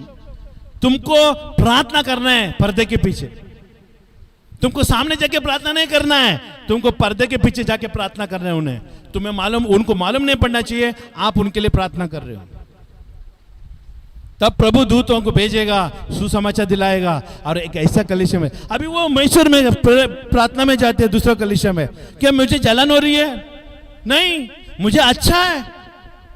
वो जो भी कलीसिया में रहे, प्रभु बड़े आत्मिक आशीष पाए, स्वर्ग में जाए, ये मेरी तमन्ना है, मेरी इच्छा है, और वैसा ही हो रहा है। अपनों के लिए प्रार्थना करना चाहिए, अपना परिवार को बचाना चाहिए, और उनके लिए अगर नहीं कर रहे तो ये मैं बताना चाहता हूं, आपके सामने आपके घर के रिश्तेदारों, सगे संबंधियों को, आपके माँ बापों को अगर शैतान कनक कुल्लम कुल्ला काट रहा है, उसको नष्ट कर रहा है, आप देख रहे उद्धार पाने के बाद भी आपको कुछ भी नहीं हो रहा है, इसका मतलब आप उद्धार नहीं पाए हैं। आपके अंदर है ना क्रोध आना चाहिए शैतान के प्रति। मैं उद्धार पाया हूं, मेरा घर भी उद्धार पाएगा, मेरा माँ बाप भी उद्धार पाएगा, मेरे बहन लोग भी उद्धार पाएगा, मेरा परिवार लोग भी उद्धार पाएगा, मेरे दूर के रिश्तेदार भी उद्धार पाएगा। मुझे इसके लिए बुलाए गए कि मेरे परिवार को बचाने के लिए। अगर ऐसा भावना नहीं है तो तुम्हारा उद्धार कोई काम का नहीं है। और बाइबल बताती है मिलाने का काम। और देखिए बाइबल में क्या लिखा है, वो जो उद्धार पाते थे उनको प्रभु प्रतिदिन उनमें मिला देता था। प्रतिदिन रोज नए नए लोग आते थे कलीसिया में। हेलो, कलीसिया में पास्टर लोग का काम नहीं है लोगों को जाके सुसमाचार के लाने का, वो आपका काम है। आपको जिंदगी जीना पड़ेगा, प्रेरितों के काम का जिंदगी जीना पड़ेगा। अगर प्रेरितों का काम पढ़ा ही नहीं है, इसका मतलब आप यीशु के ऊपर कैसे विश्वास किया? 4 सुसमाचार पढ़ने से आप उद्धार नहीं पाने वाले। उद्धार का मात्र यही यहाँ पर प्रेरितों के काम, ये मनुष्य का काम है। जो करने के लिए जो बाइबल में लिखा है उसको हमें करना पड़ेगा। बोलेगा मैं मत्ती का किताब पूरा पढ़ लिया, पढ़ के क्या करोगे? वो यीशु का किया हुआ कार्य का वर्णन कर रहा है, लेकिन यहां पर मनुष्य का किया हुआ कारण है ना, कार्यों का वर्णन कर रहा है, शिष्यों का किया हुआ कार्यों का वर्णन कर रहा है। इसको तुम फॉलो करो, इसको तुम पीछा करो, तब तुम्हारा घर में उद्धार आएगा। क्योंकि ये लोगों ने जो किया वो हमको भी करना है। ये लोगों ने सुसमाचार किस तरह से दिया, मसीह के लिए किस तरह से लड़ा, और मसीह के लिए दुख किस तरह से उठाया, मसीह के लिए किस तरह से वो लोगों ने चाबुक खाया, किस तरह से वो लोग जेल में गए, ये सब चीज हमें प्रेरितों के काम में वर्णन करती है। 4 सुसमाचार में सिर्फ एक ही व्यक्ति का दर्शन देती है, वो यीशु मसीह को पकड़ा गया और क्रूस पर मार दिया। शिष्य के लिए कुछ भी नहीं कहा है। लेकिन जब प्रेरितों का काम आता है ना, तो प्रेरितों के काम में सारे शिष्यों के ऊपर तकलीफ आया और सब रहे लोगों ने यीशु के लिए मर मिटा। ये बताती है, ये आपका और हमारा जीवन है प्रेरितों के काम। अगर सच्चा मसीह बनना चाहते हो, उद्धार का मसीह अच्छे मसीह के लिए जीना चाहते हो, आप फलवंत जीवन जीना चाहते हो, तो प्रेरितों का काम पढ़ना शुरू कर दो। और खाली शुरू करने से नहीं होगा, उसको अमल भी करना पड़ेगा। आमीन, हालेलुया। इस तरह से कार्य होता है। प्रेरितों के काम 3 का 1 में देखो, क्यों हम प्रेरितों के काम के बारे में कर रहे हैं। अभी यहां पर हम सारांश में नहीं जाएंगे। देखिए, पतरस और यूहन्ना तीसरे पैर प्रार्थना करने के लिए मंदिर में जा रहा था। मैं पढ़ना नहीं चाहता, मैं स्टोरी के रूप में बताना चाहता हूं कि यहां पर आपके अंदर क्या सामर्थ्य है और तुम क्या कर सकते हो प्रभु के लिए। पतरस और यूहन्ना हमारे जैसे विश्वासी थे। बोलो, पतरस यूहन्ना मेरा भाई। अभी आपका भाई बनने के द्वारा उनके पास वो है जो हमारे पास भी है, और जो हमारे पास है उनके पास है वही क्या है, विश्वास। और उनके पास कौन है, यीशु है। अब ये लोग है ना तीसरे पहरे में वो लोग प्रार्थना करने जा रहे थे मंदिर में, और भिखारी उसको है ना मांग लेता है, कुछ भीख दे दो मुझे, है ना। अभी उद्धार पाए हुए व्यक्ति के अंदर क्या देना चाहिए, आमीन। आप कभी भी रास्ते में कोई मांगते तो आप क्या करेंगे, 5-10 रुपए निकाल के दे देते हैं। ये आप संसार की तरीका अपना रहे हो उसके लिए। आप वो देने से अच्छा आप उसके ऊपर हाथ रखो। मैं प्रभु यीशु मसीह के नाम से तेरे सारे बंधन को मैं तोड़ता हूं, आशीष के लिए मैं दरवाजा खोलता हूं। वो आप 10 रुपए देने से ज्यादा आपने उसको जीवन भर के लिए आशीर्वाद दे दिया है। कहीं ना कहीं एक दिन भले वो काम आएगा। अभी यहां पर हम देखते हैं और आगे देखिए, तब पतरस ने उससे कहा, चांदी और सोना तो मेरे पास है ही नहीं। यही बातें मैंने बताया, 10 रुपए 5 रुपए मत दे उसको। उस समय में पैसा नहीं था, चांदी और सोना था। मालूम है आपको, चांदी का सिक्का, सोने का सिक्का उन लोगों के लिए पैसा था। और शिष्य होने के नाते उन लोग के पास पैसे का कमी, सोना चांदी का कमी हुआ करती थी, क्योंकि वो लोगों को डोनेशन मतलब ऑफरिंग के ऊपर, दान के ऊपर उन लोगों का सेवा चलती थी। समझ में आ रहे हैं? शिष्यों का जो सेवा जो थी, जो लोग विश्वास में थे, वो लोग जो बीज बोते थे, जो दान दशमांश देते थे, उनके ऊपर उनका सेवा चलते थे। सुसमाचार हर जगह में फैलाए जाते थे। सुन रहे? अभी यहां पर है ना, ये उसने हकीकत बताया है ना, पतरस और यूहन्ना ने हकीकत बताया। कहा मेरे सोना चांदी तो मेरे पास नहीं है, क्योंकि वो मालूम है उसके पास गठी थी। सुन रहे यहां पर? लेकिन यहां पर उन लोगों ने क्या किया, जो मेरे पास है मैं तुझे देता हूं, जो कभी ना खत्म होने वाला। आमीन। सोना चांदी तो मेरे पास नहीं है, परंतु जो मेरे पास है वो मैं तुझे देता हूं। देखिए आपके पास क्या है आज मसीह होने के नाते। भले आपके पास करोड़ों रुपए रहेगा, वो कोई काम करने प्रभु के राज्य में, तुम्हारा पास होना चाहिए क्या मालूम है, अद्भुत ताकत। आमीन, हालेलुया। अलौकिक सामर्थ होना चाहिए। क्या होना चाहिए? अलौकिक सामर्थ। अलौकिक सामर्थ का मतलब है आपसे बढ़कर आपके अंदर से निकल रही है वो चीजें होना चाहिए। आपका समझ से बढ़कर है वो निकलना चाहिए। मुर्दे को लाया, उसको जिंदा करने वाला सामर्थ होना चाहिए। शैतान से बांध के आया है, उसको छुड़ाने के लिए सामर्थ होना चाहिए। ये सामर्थ संसार में नहीं मिलेगा, ये प्रभु के साथ चलने में मिलेगा। सुन रहे यहां पर? बोलो हालेलुया। जोरदार ताली बजाओ, हालेलुया। आज जो मैं कह रहा हूं आपको नहीं समझ में आ रहा है, लेकिन अगर आपका कान खुल जाए इस समय में, तो प्रभु आपके अंदर भी कार्य करेगा, वही कार्य जो यूहन्ना और पतरस के साथ किया। हालेलुया। तो देखिए क्या किया है ना, मैं जो बोल रहा हूं वही वो लोग वहां पर बोल रहे, देखिए है ना। तब पतरस ने कहा, रोटी चांदी और सोना तो मेरे पास नहीं है, परंतु जो मेरे पास है वो मैं तुझे देता हूं। अभी देखो उसके पास सोना चांदी से बढ़कर उसके पास था, और वो कहता है वो मेरा पास है। क्या आप इस विश्वास करते हैं परमेश्वर के अलौकिक सामर्थ आपके अंदर है? पवित्र आत्मा का सामर्थ आपके अंदर है, अभिषेक मेरे अंदर है, छुटकारा मेरे अंदर है, चंगाई मेरे अंदर है। हालेलुया। अनंत काल का जीवन देने का सामर्थ मेरे अंदर है। ये आप महसूस कर रहे हैं आपके अंदर? एक उद्धार पाने वाला व्यक्ति महसूस करना ही चाहिए, आज नहीं तो कल। अगर ये महसूस नहीं कर रहे हैं ना, तो विश्वास ही नहीं है। तुम संसार के जैसे ही दुख में जाओगे। रास्ते में जा रहे हैं, चिंता तेरा खाए जाएगी, घर का चिंता खाई जाएगी, रेशन पानी की चिंता खाई जाएगी, पैसे की चिंता खाई जाएगी।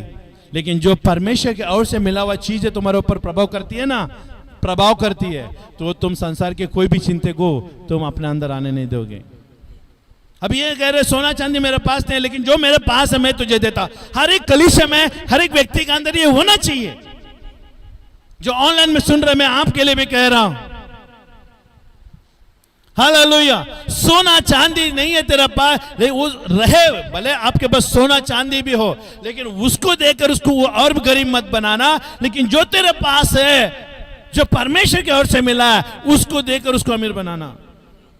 क्योंकि एक बार भीख मांगने से तुम दे सकते हैं, लेकिन अगले दिन तुम वहां पर आओगे, फिर से वो तेरे पास भीख मांगेगा। लेकिन उसके भिखारी से अच्छे जीवन दिलाने के लिए वो प्रभु के पास जो है, वो हमारा अंदर है, वो हमें उसको देना है।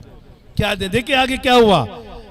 आमीन। मेरे पास नहीं, परंतु जो मेरे पास है वो मैं तुझे देता हूं। यीशु मसीह नाजरी के नाम से चल फिर।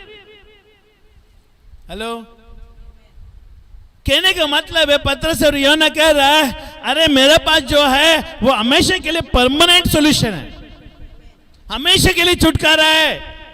इस दरवाजे में बैठकर, रास्ते में बैठकर सबका मुंह ताकने की जरूरत नहीं है। आज तुम्हारे लिए कुछ नया होने वाला है, क्योंकि मेरे पास जो है मैं तुझे देता हूं। हालेलुया। यीशु मसीह नाजरी के नाम से चल फिर। तू फिर से लंगड़ा नहीं होगा, फिर से भीख मांगने नहीं पड़ेगा। तू चलता फिरता काम करेगा, दूसरे के समान तू जीवन जिएगा। आमीन। हालेलुया। शिष्यों के अंदर ही होना चाहिए। मैं वो चमत्कार के ऊपर मैं बात नहीं कर रहा हूं। एक विश्वासी के अंदर क्या होना चाहिए, एक उद्धार पाने वाले के अंदर क्या होना चाहिए। हेलो, सुन रहे हैं? एक उद्धार पाने वाले के अंदर क्या होना चाहिए, एक यीशु के पीछे चलने वाले लोगों के अंदर क्या होना चाहिए। बाइबल घर में है ना आपका? क्या कर रही है बाइबल? बाइबल आपके घर में चल फिरना चाहिए, आपके अंदर से। सुन रहे कि नहीं? आपके घर में बाइबल नहीं, वो आपका घर में बाइबल है ना, आपके अंदर से चलना फिरना चाहिए। अगर ये कार्य इन लोग के साथ हुआ है तो मेरे साथ भी होगा, ये बात मानकर तुम्हें आगे चलना चाहिए। तो बाइबल वहां पर घर में है ना, बाइबल नहीं रहेगा, वो तुम्हारा अंदर आने के बाद वो जीवित बन जाएगा। बाइबल आज भी जीवित है, लेकिन किताब में नहीं। जब हमारा अंदर आता है तो जीवित हो जाता है।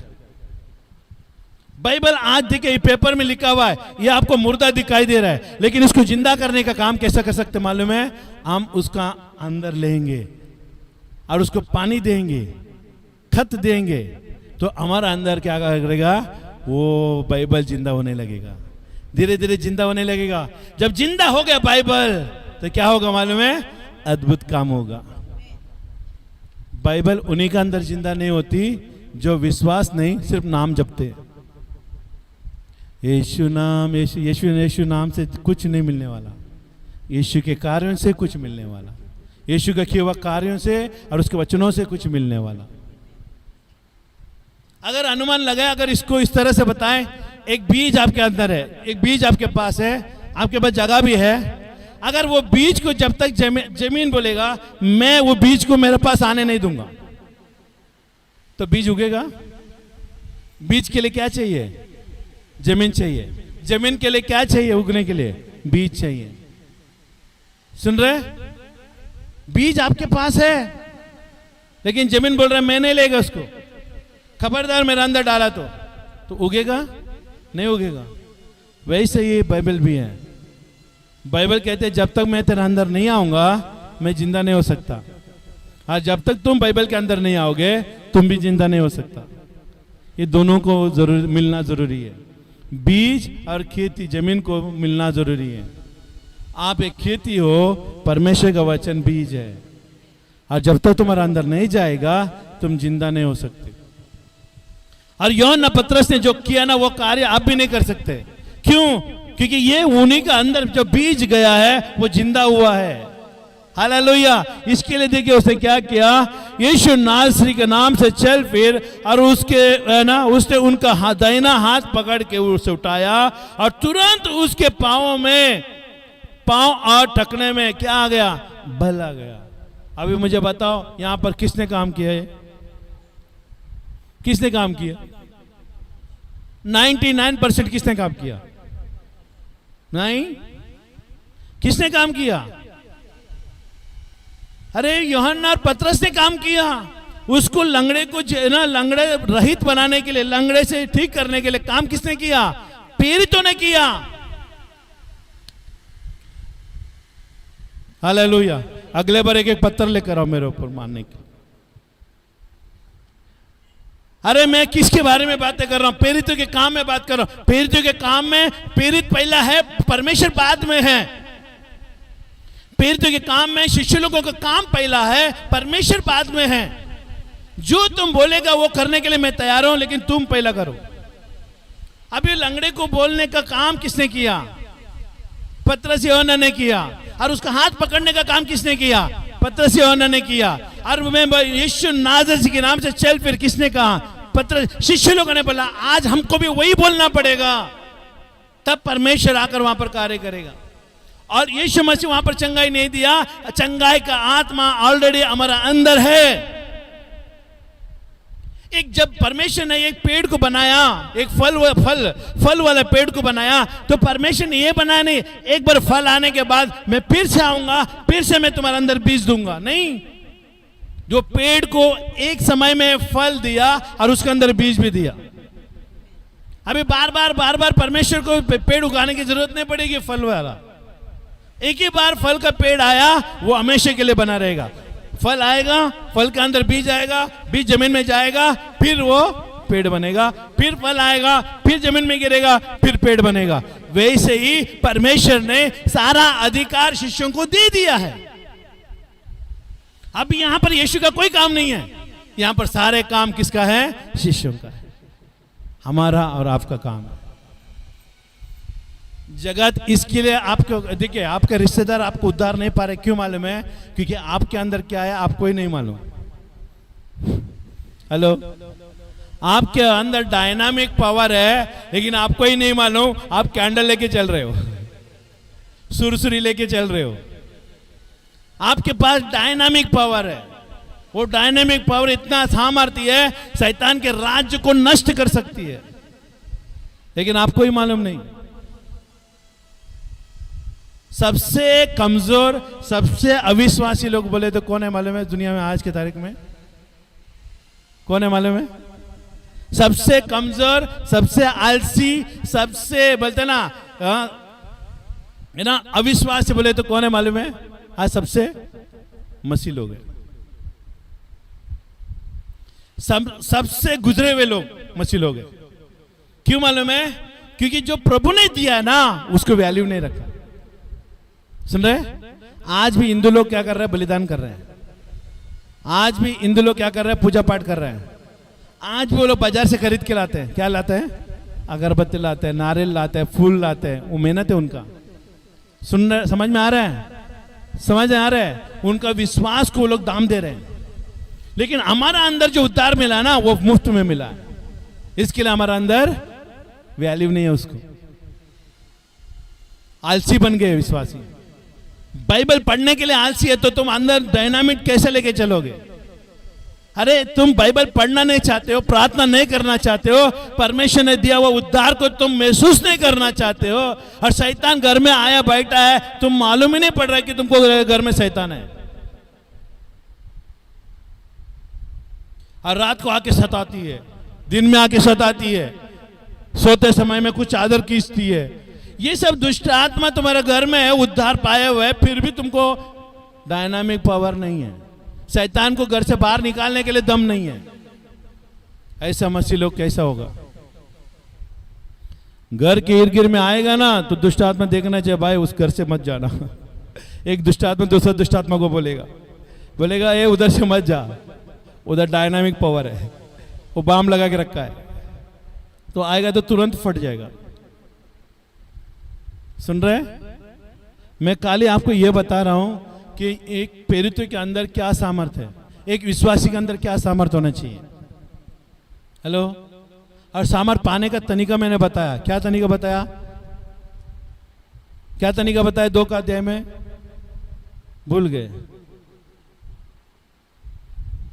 माय गॉड, क्या करते थे वो लोग? संगति करते थे, रोटी तोड़ते थे। ये क्या चीज आने के लिए? डायनामिक पावर आने के लिए सामर्थ्य। हेलो, डायनामिक पावर आने के लिए आज आपको मजाक लग रहा है, आप इसको हल्का में ले रहे हैं। एक दिन शैतान आएगा ना, ऐसा झापड़ लगाएगा ना, उस दिन जितना भी विश्वासी है ना यीशु के ऊपर, सब पानी में फिर जाएगा। अगर आज नहीं खड़ा रहोगे ना, शैतान आएगा एक दिन, देखना। क्योंकि ये मत समझना कि धर्मी लोग सताव में नहीं जाएगा। यीशु को मिलने के बाद धर्मी लोग सताव में नहीं जाएगा, ऐसा नहीं लिखा है बाइबल में। बाइबल में ये लिखा है धर्मी जब बनेगा तुम सताव में जाओगे, 90% तो सताव में जाओगे। क्यों?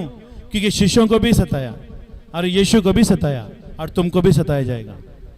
जब तुम यीशु के ऊपर विश्वास करने लगते हो, प्रभु का राज्य को स्वीकार करने लगते हो, सबसे पहला ये गांठ बांध लेना दिमाग में, मैं मसीह के साथ चलूंगा तो दुख मेरे ऊपर आएगी ही आएगी, लेकिन मैं विजय पा के जाऊंगा आगे, मैं जयवंत से भी बढ़कर जाऊंगा आगे। ये निर्णय ही मसीह के ऊपर चलने के लिए अनुग्रह देगी।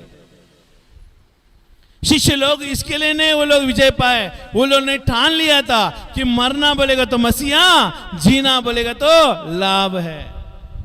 ये जीवन और मृत्यु का सवाल है जब यीशु के ऊपर आप आते हो और यीशु के ऊपर विश्वास करते हो ना, तो आप क्या कर रहे हो मालूम है? तलवार के ऊपर चल रहे हो। समझ में आ रहा है आपको? तलवार समझते हो? तलवार धार लगाए गए और वो तलवार के ऊपर तुम चल रहे हो। ये मसीह का जीवन है। आपको ऐसा लग रहा है कि सब कुछ अच्छा चल रहा है, मस्त चल रहा है, नहीं। जो सच्चा मसीह होता है ना, वो तलवार के ऊपर पैर रख के चलेगा। वो काटेगा ना तो भी प्रभु को धन्यवाद देगा कि ये मैं मसीह के लिए काटा जा रहा हूं, मैं मसीह के लिए मेरा है ना पैर काटा, मसीह के लिए मेरा खून बहा, मसीह के लिए मेरा निंदा हुआ। ये अपने बाल बच्चे को समझाना है, अपना परिवार में आपको समझाना है बाल बच्चे को, हम मसीह के साथ चल रहे हैं। ये मत समझना सब कुछ आराम से मिलेगा, सब जगह से आपको तुक ही मिलेगा। लोग तुकेंगे, आपको निंदा करेंगे, सताएंगे, ईर्ष्या करेंगे, निंदा करेंगे। जो लोग थे वो लोग वो भी छोड़ के जाएंगे, लेकिन तुझे विश्वास में बना रहना पड़ेगा। संसार में कोई भी मित्रता तुमको नहीं मिलेगा जैसा आज हमें है। आज हम प्रभु में खुश हैं।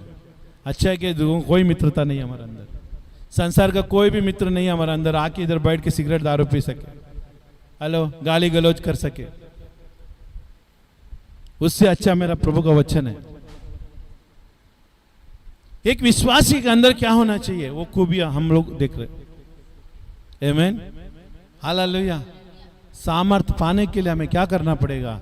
सबसे पहले परमेश्वर की आज्ञा का पालन करना पड़ेगा। आमीन, हालेलुया। तो हमने क्या देखा यहाँ पर? पतरस और यूहन्ना जो उसके अंदर था वो उस व्यक्ति को दिया। क्या आपके अंदर है? बोलो ना, आमीन बोलो।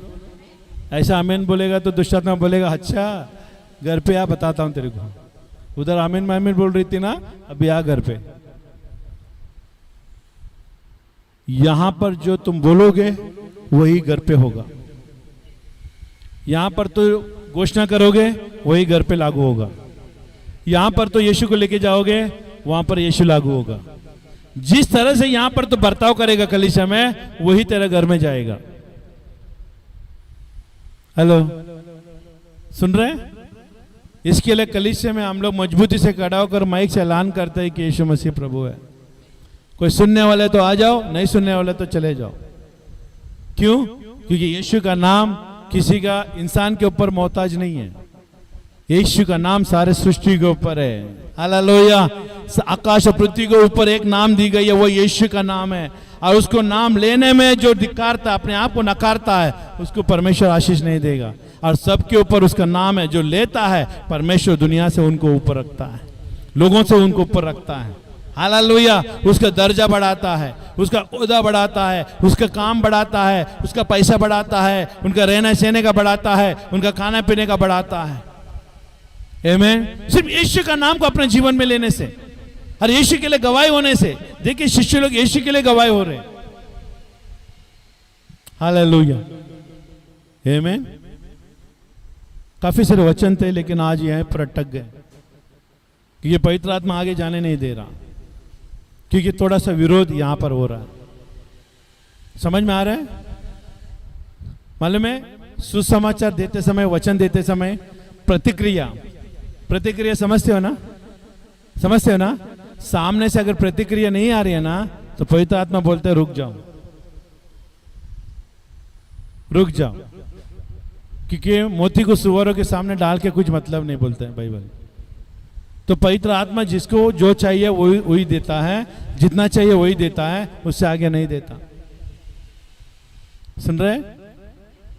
पवित्र आत्मा क्या करता है, एक व्यक्ति को है ना, अगुवाओं को रोकता है, मत दो, काफी इतना। इसके लिए थोड़ा सा वचन देखिए, 4 वचन पढ़ने से हमारा समय निकल जाता है। इसका मतलब पवित्र आत्मा आगे से विरोध हो रही है, सामने से क्या हो रही है, नकार हो रही है, वचन का नकार हो रही है। तो पवित्र आत्मा भी कहता है, अगर सामने वाला स्वीकार कर रहा है, पवित्र आत्मा कुल्लम कुल्ला बताएगा, जल्दी से बताएगा। लेकिन अगर सामने वाला स्वीकार नहीं कर रहा है तो पवित्र आत्मा भी अपने आप को पीछे रखेगा, कहता है मत कर। आमीन, हालेलुया।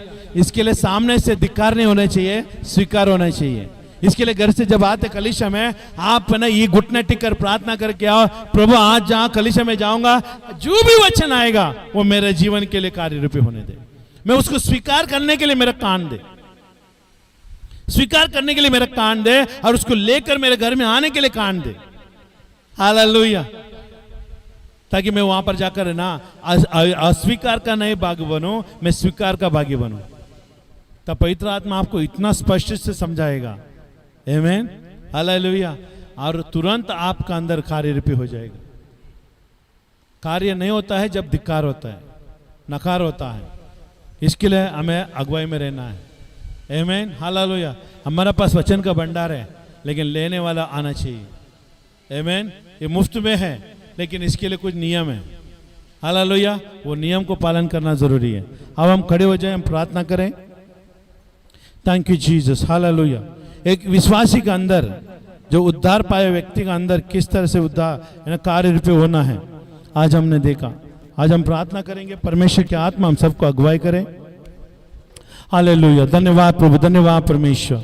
हालेलुया। पिता धन्यवाद देते इस समय परमेश्वर, तेरे वचनों के द्वारा परमेश्वर पीड़ितों के काम प्रभु आज भी अग्नि के रूप में भरी हुई है, सामत के रूप में भरी हुई है, चंगाई के रूप में भरी हुई है। प्रभु मैं प्रार्थना करता हूं यीशु के नाम में, कलीसिया में जब तक परमेश्वर पीड़ितों के काम का रूप और चिन्ह अद्भुत काम नहीं दिखाई देगी प्रभु, तब तक परमेश्वर हमें ऐलान करने परमेश्वर अनुग्रह दे, ताकि घोषणा करने के लिए अनुग्रह दे, ताकि तेरा महिमा हो सके। पिता मैं प्रार्थना करता हूं, हालेलुया, वचनों को बांटने के लिए हमें अनुग्रह दिया। पवित्र आत्मा तेरा आत्मा के द्वारा अगुवाई हो, जितने लोगों ने सुना है ऑनलाइन के माध्यम के द्वारा और यहाँ पर कलीसिया में प्रभु, उन सबको आशीषित कर प्रभु, और आपका महिमा में भागीदारी होने के लिए आप अनुग्रह दो करके मैं मांगता हूँ। आपका राज आए और आपकी इच्छा पूरी होने दे। पिता सारा आदर महिमा गौरव प्रभु हम आपको ही हम देते हैं, यीशु के नाम से हम प्रार्थना करते हैं, और सब मिलकर कहें आमीन, आमीन, आमीन। अब हम ऑफरिंग को ले लेंगे। हालेलुया। बहुत सारे कलीसिया के लोग ऑनलाइन में देखते हैं तो वो लोग दान और दशमांश को नहीं निकाल पाते, तो हमें मालूम पड़ता है कि वो दान और दशमांश नहीं दे रहे हैं। तो ये हमारे लिए घातक नहीं है, ये आपके लिए घातक है, क्योंकि आपका भंडार खाली हो रही है। परमेश्वर का हक को मारने वाले को परमेश्वर उसका हक को मारता है। इसके लिए परमेश्वर का जो अधिकार में आता है उसको आप रोक के मत रखो। कंजूसी आपके लिए तरक्की नहीं लाएगी, कंजूसी आपके लिए बरकत नहीं लाएगी, जमाखोरी आपके लिए कोई काम नहीं आएगी। उधार मन परमेश्वर का हक का जो बनता है वो प्रभु को देने से आपके घर में बरकत आएगी। हालेलुया, आमीन। परमेश्वर के चीजों को रोककर आज कोई भी सफलता नहीं पाया है, लेकिन जो परमेश्वर को देकर हर एक लोगों ने सफलता पाया है।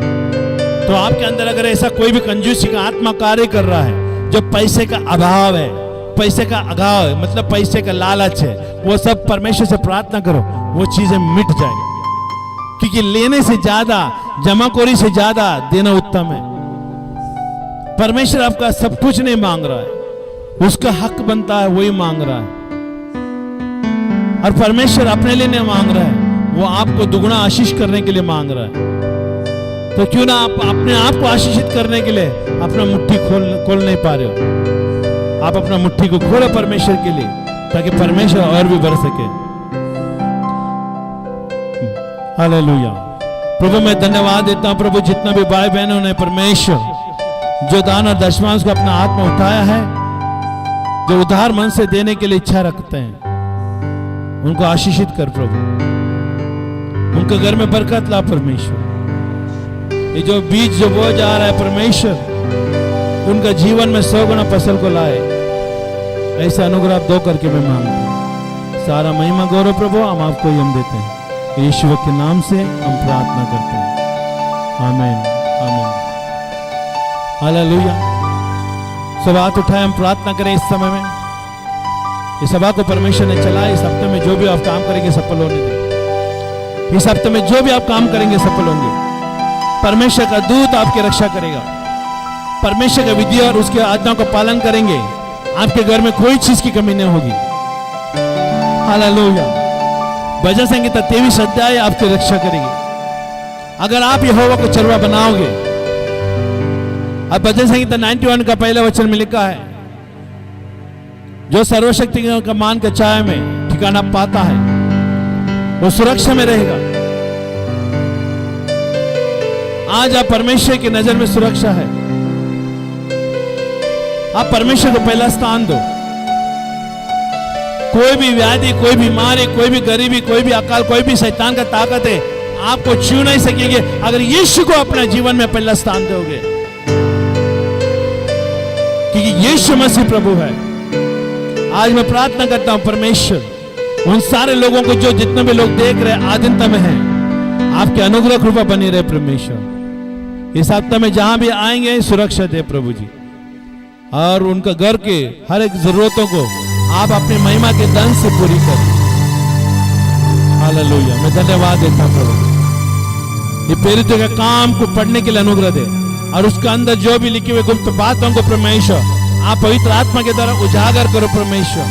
जैसे प्रेरितों ने काम किया वैसे हम भी कर सके और आपका महिमा के लिए जी सके परमेश्वर। Thank you Jesus. धन्यवाद देता हूं। सारा महिमा गौरव प्रभु हम आपको ही हम देते हैं, यीशु के नाम से हम प्रार्थना करते हैं और सब मिलकर कहें आमीन आमीन आमीन। प्रभु का शांति, प्रभु का चंगाई, प्रभु का उद्धार आपके अंदर सदा बने रहे। आमीन। हालेलुया। हाँ, सबको जय मसीह की। आमीन। हालेलुया। Shalom shalom shalom. आमीन।